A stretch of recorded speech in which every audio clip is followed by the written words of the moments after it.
¿Qué es este concepto tan complejo y tan comprometido con toda la humanidad? ¿Qué es el conocimiento?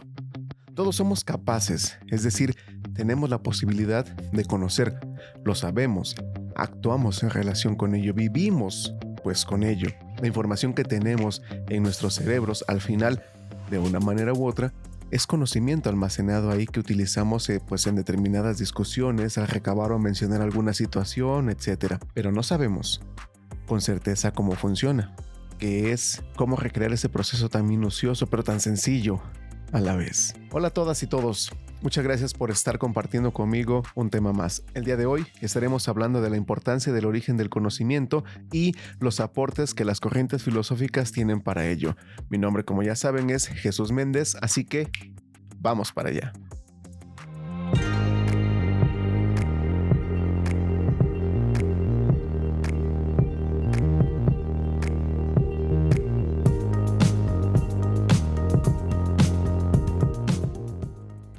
Si es que este conocimiento está en nuestro cerebro, el conocimiento debe ser un proceso psíquico que acontece en la mente de un ser humano.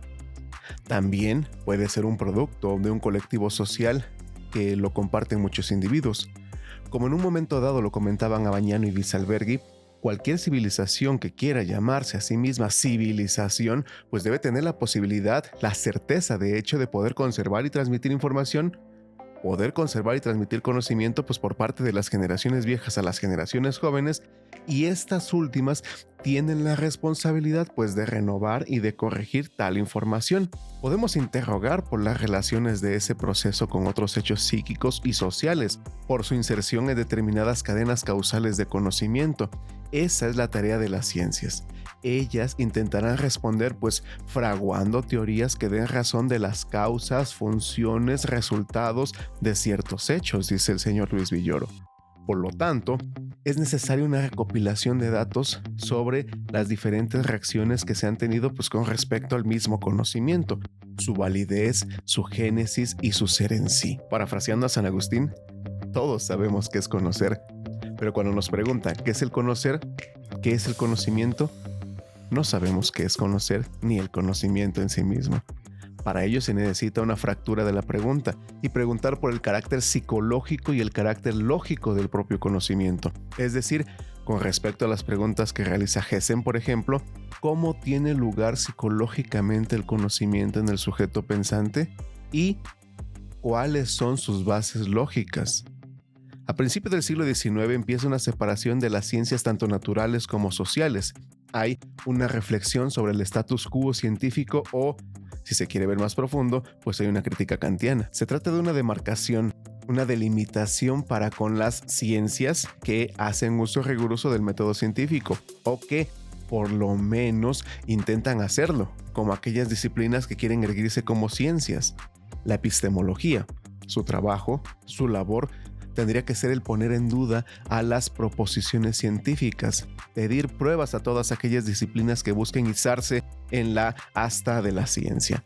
Pruebas de sus bases, sus justificaciones, sus métodos, pero también sus objetivos y fines. Por lo tanto, la epistemología aparece para saber si efectivamente pues, tales disciplinas tienen ese status quo científico o no, si son ciencias o pseudociencias, en otras palabras, si tienen un conocimiento verdadero, válido, justificable, con bases teóricas razonables, bien fundamentado, es decir, una verdadera episteme, o si en cambio es un conocimiento pues aparentemente verdadero, es decir, una doxa.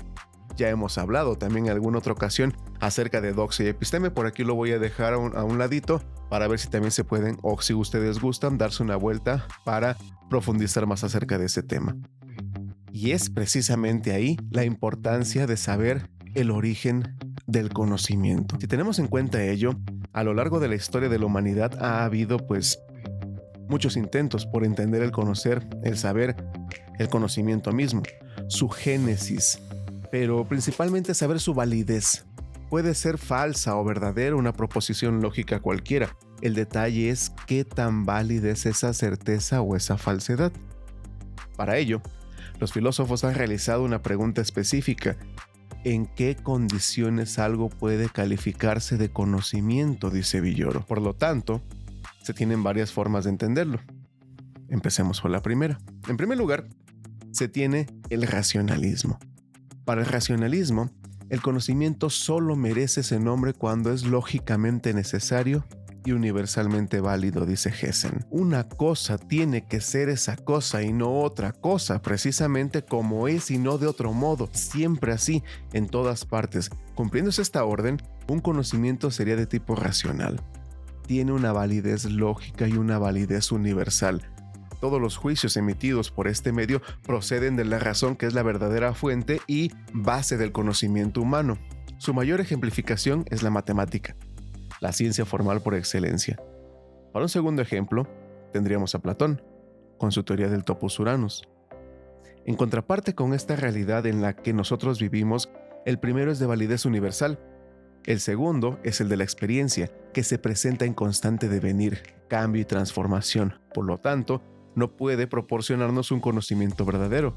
De Platón se desprende cuanto filósofo y pensador se puedan imaginar, ¿no? Pero entre los racionalistas tendríamos, por ejemplo, a Plotino, a San Agustín, a Malebranche, a Giorberti, a Descartes, pues, entre muchos otros.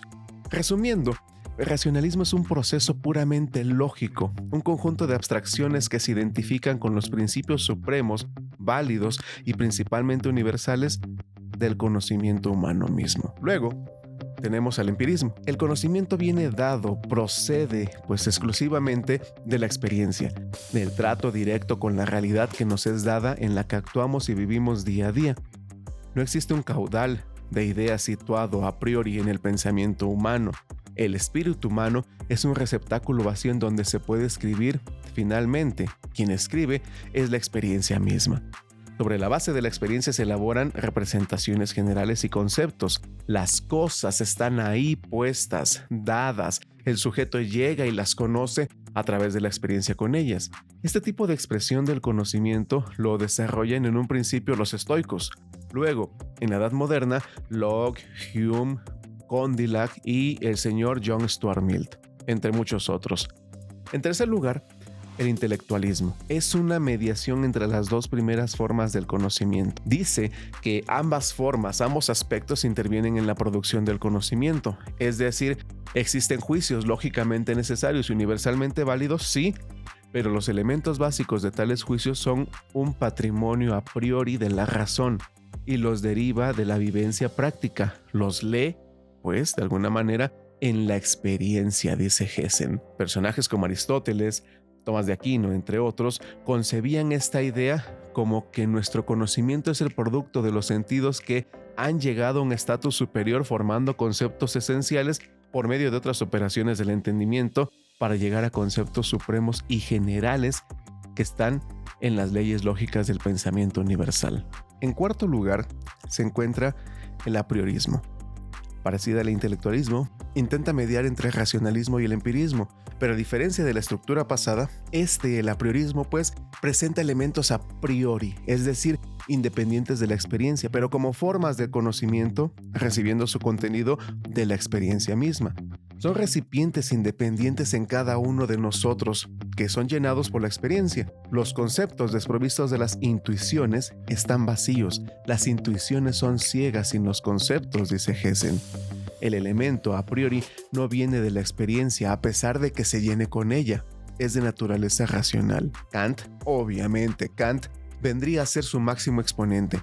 El apriorismo finalmente deja a la razón como suprema directriz del conocimiento, pero solo es su directriz, no su creadora como tal de ese conocimiento. Resulta entonces necesario relacionar entre sí los distintos conceptos epistémicos de manera que constituyan un sistema coherente, para metaforizarlo todo, un sistema válido. Tal sistema debería tender hacia la simplicidad y la precisión.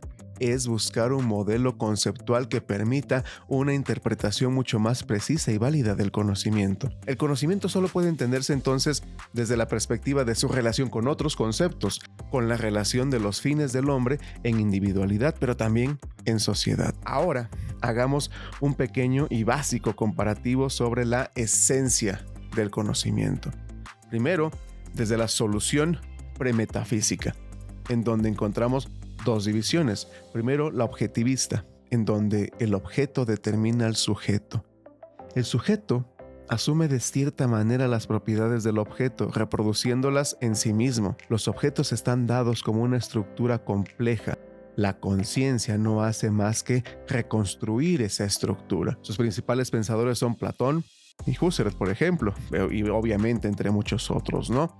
Luego, la división subjetivista, que busca el fundamento del conocimiento en el sujeto. Este se convierte así en el punto del que pende la verdad del conocimiento.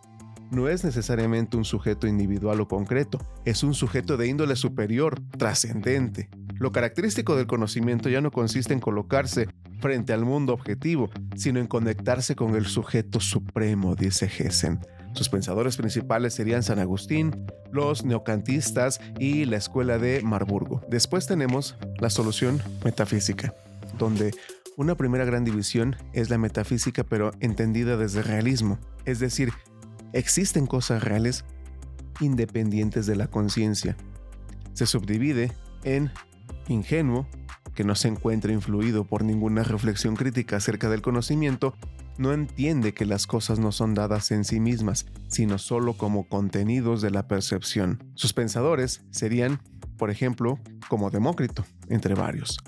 Luego se subdivide en natural, que está influido por reflexiones críticas respecto del problema del conocimiento, puesto que no se identifica el contenido de la percepción y el objeto, sino que discrimina uno del otro. Las cualidades de los objetos existen solo en nuestra conciencia. Las cualidades son propiedades objetivas de las cosas mismas. Su principal pensador sería, por ejemplo, como Aristóteles. Luego, tenemos una subdivisión más de pensamiento metafísico, el metafísico crítico, en donde las cualidades o propiedades, pues, que percibimos por los sentidos, existen solo en nuestra conciencia, pero surgen cuando determinados estímulos externos actúan sobre nuestros sentidos y se configuran como reacciones de la conciencia dependiendo naturalmente de ella misma. No tienen un carácter objetivo, sino subjetivo. Finalmente, tenemos la división de lo volitivo, que parte del realismo crítico, en donde la realidad no puede ser probada sino solamente experimentada y vivenciada.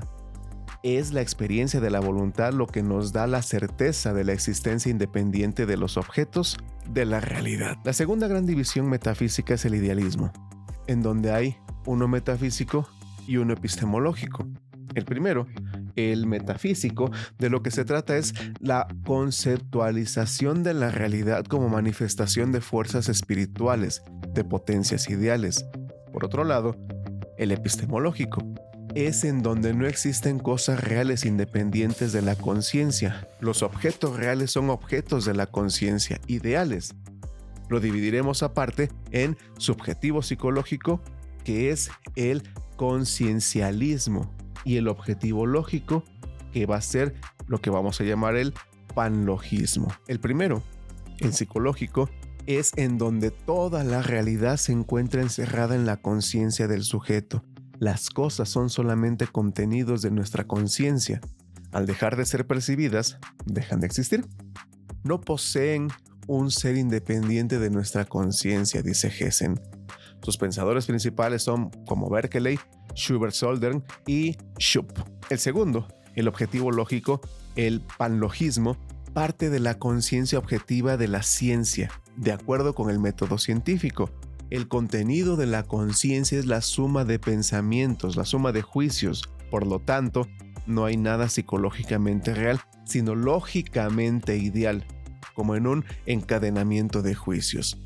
Sus principales pensadores serían como Ogen, Fichte y el señor Hegel. La última división de la metafísica es el fenomenalismo, en donde no conocemos las cosas como realmente son en sí mismas, sino como se nos aparecen. Es decir, existen cosas reales, sí, pero su esencia permanece desconocida para nosotros. Solo podemos saber qué son las cosas, pero no lo que son realmente, su ser en sí.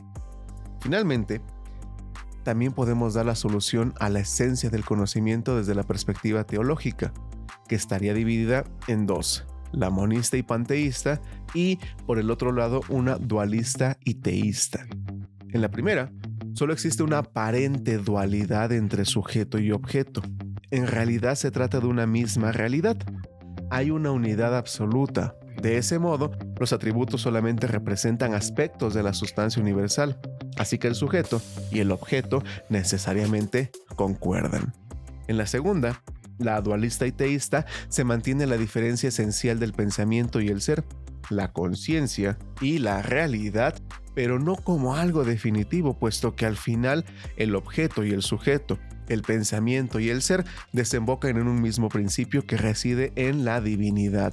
Y esta divinidad es fuente de la idealidad como de la realidad misma. A manera de conclusión, ¿existe una diferencia entre sujeto y objeto? Sí. ¿Importa? Sí. ¿Hay una representación e imagen del objeto en el sujeto? Claro que sí. Pero entre el objeto y la representación del sujeto no hay divergencias, sino similitudes. La única diferencia que quizá haya sea una de grado. Quiere decir que en la conciencia hay un estatus epistemológico superior que la realidad. Lo que traemos a la conciencia tiene mayor valor. Hay diferencia de grado, pero no de naturaleza. No nos quedemos con la pura realidad. No nos conformamos con ello, sino que la llevamos a la conciencia, y esto es finalmente el proceso del conocimiento mismo. Conocer es abarcar en la unidad la diversidad de la realidad. Esto es a lo que podemos llamar conocimiento, la unidad que abarca y agota la universalidad ya existente, pues en un objeto único caben todos los de la realidad, los existentes, existidos y por existir. La epistemología tendría que ser una prueba de validez del conocimiento. ¿Cuál es el criterio de verdad de un juicio? ¿Qué le da su carácter de verdadero o falso? Es preguntar acerca de las relaciones que podemos hacer nosotros con la noción de verdad. Preguntar sobre cuáles son los límites y procedimientos sobre los cuales se basa el conocimiento mismo, principalmente el científico, que tanto avala y aboga, y que la ciencia, pues para bien o para mal, es juez y parte del conocimiento mismo. Es una actividad crítica, la de la epistemología. Esta empieza cuando los decires, los mythoi, en Grecia, se oponen a la suprema razón, el logos. Cuando nos topamos con lo apolíneo y lo dionisiaco, doxa y episteme, examina las ideas aceptadas sin discusión para oponerles un conocimiento verdadero, o por lo menos uno que intenta ser verdadero, que busca hacerlo. Sin embargo, el conocimiento no es un fin en sí mismo. Este responde a la necesidad de hacer eficaz nuestra acción en el mundo y darle un sentido. Su logro es una meta regulativa en la realización y el perfeccionamiento de todo hombre y especie. Para alcanzarlo, pues tenemos que superar varios impedimentos. Nuestra propia naturaleza finita, nuestros deseos y nuestros intereses. El conocimiento es el resultado de una lucha contra los motivos que nos impiden alcanzar la realidad. Es finalmente la realización del hombre por el conocimiento, su liberación, el acceso a una comunidad racional, las normas, códigos, usos, hábitos, costumbres, necesidades, deseos, habilidades y destrezas que le dan su ser y su hacer en el mundo, pero principalmente en normas éticas para lograrlo. Son los conceptos epistémicos, ojo con esto, que son comunes como condiciones de racionalidad y de, ¿por qué no?, humanidad misma. ¿Qué se efectúa primero? ¿Se genera el conocimiento o se comparte conocimiento? Ambos se acompañan. Se busca y anhela el saber. Se busca y se anhela el compartir lo que uno sabe con los demás. Es parte de la educación. Querer saber, hacer lo que se sabe y querer compartir lo que se sabe para poder ser el ser del formador. Es, como en su momento lo comentó Cassirer, mito y religión, lenguaje, arte, ciencia e historia, lo que le dan al ser humano su cultura. Tener eso es tener conocimiento. Los grupos humanos tienen una cultura propia. Es ahí en donde el formador tiene la responsabilidad de vincular su ser en ese saber que tiene, en el hacer y en el compartir. Es en interés de la supervivencia de estos modos de ver el mundo, estos conocimientos que se vuelven, pues de alguna manera, cosmovisiones de la comunidad y de los individuos que la integran, que deben ser enseñadas y aprendidas por las nuevas generaciones. Las cosmovisiones que aporta el formador y que también aporta el propio alumno. Por ello, es necesario responder una pregunta principal: ¿cómo generar un aprendizaje que permita ser feliz y al mismo tiempo entender, arreglar, asimilar o hasta evitar aquello que pueda resultar amenazante? A partir de la educación. La formación de personas, la formación de formadores, el guiarlos por un camino apropiado es lo que nos ayudará a responderla. Como ejemplo, podemos decir que la cultura produce subjetividades y que éstas se configuran de acuerdo con los valores sistematizados por un modelo pedagógico que almacena, potencializa y rediseña la forma de la humanidad en función de sus necesidades existenciales diversas de cada época y cultura, que sean posibles en la humanidad, entregando, formando y ayudando a generar competencias de calidad para un futuro. En una palabra, conocimiento. Muchas veces incierto, sí, pero que estaremos más preparados para él desde el ámbito de reconfigurar, revalidar, entender y conceptualizar, pero sobre todo, criticar su estatus de validez desde la epistemología. La verdad no puede entenderse como una relación entre cosas o situaciones que existieran con independencia total de los sujetos y sus actos de juicio. No puede haber una adecuación entre intelecto y objeto más que en el seno de una previa referencia del sujeto a la cosa y de una apertura de la cosa al sujeto buscando la validez, sí, ¿por qué no?, de ambos, tanto de la cosa que me aparece como del sujeto a la que se le aparece esa cosa. Por lo tanto, diría que sería concebir la verdad, el conocimiento, su origen y su validez como una correlación entre cosas que correspondan a esa actitud a partir de evidencia, coherencia y consenso. Por lo tanto, creo que no habría posturas correctas o incorrectas, pero también considero que se le debe dar una atención especial a la génesis del conocimiento.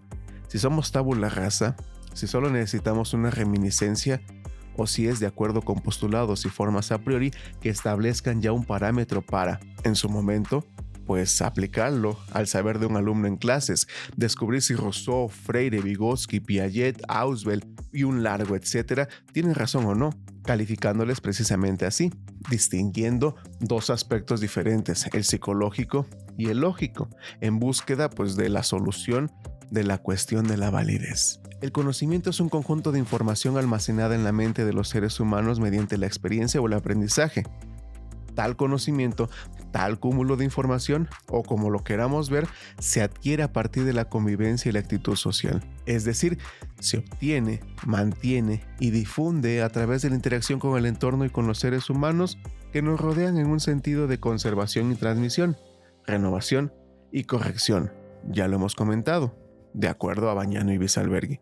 Por consiguiente, el conocimiento es producto de los individuos y se acumula a lo largo del tiempo, de manera permanente, estableciéndose como uno de los principales pilares del desarrollo material y cultural de la humanidad misma. Ahora bien, si preguntamos cómo se produce el conocimiento, ¿es a través de la realidad? ¿Cómo accedo a ella? Para ello tenemos a la epistemología, que es la que se encarga de desarrollar una posible o varias respuestas a esas preguntas.